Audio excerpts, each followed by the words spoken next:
nije, mislim, to nije slučajno. Nije Slobodan Georgijev čovek koji ne razume šta radi. On to vrlo dobro zna i zato što to zna, on to i radi. Vi pokušavate da na taj način Klijenti, to nije koštalo ništa, to je prosto kao kad dođu kod nas pa im vi ponudite, ne znam, vilu Bokeljku, vilu Mir ili nešto od državnih objekata. Tako da to ne košta ništa. Još jednu laž smo demontirali. Nas imali odnos koji predsjednik Vučić ima sa predsjednikom Sijem.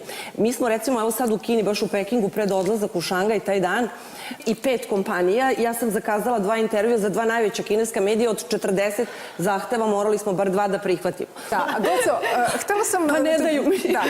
Htela sam... Iz naše delegacije rasplakala koleginica novinarka. Zato što više nije mogla da izađe. Treći dan... To je to, Goco, je li tako?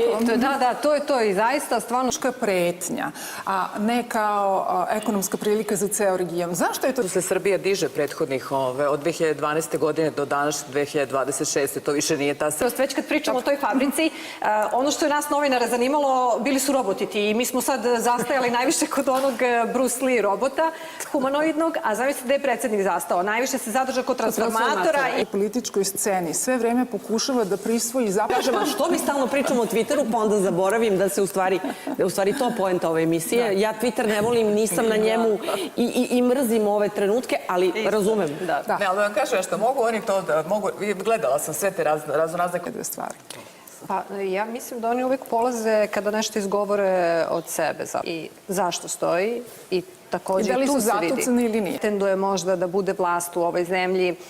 Danas slušala na RTS-u je bio deo intervjua sa igumanom Jefremom iz predsjednik Vučić prolazi posljednjih 14 godina, naročito u posljednje 2 godine. Znači, suočavate se sada sa energetskom krizom, svetskom. Ali taj čovek, Aleksandar Vučić, je izabrao put za svoju državu koji je užasno težak. Ti pratiš, Verica prati, ovi mladi ljudi prate kao publika, kao ljudi koji vole ili ne vole, ali koji prate. Jer vama nije bilo čudno da prvih, recimo, znači mi kad smo došli na otvorene bolnice, renovirane bolnice, izgrađene, i da vi dolazite...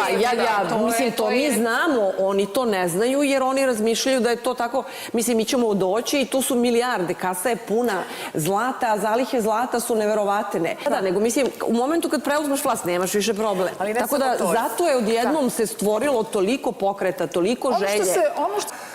Na probleme raznorazne, blokadarskom profesoru, ali ste i pored toga postali heroina Twittera. Ovo je zaista video koji se najčešće delio na Twitteru u poslednjih nedelju dana.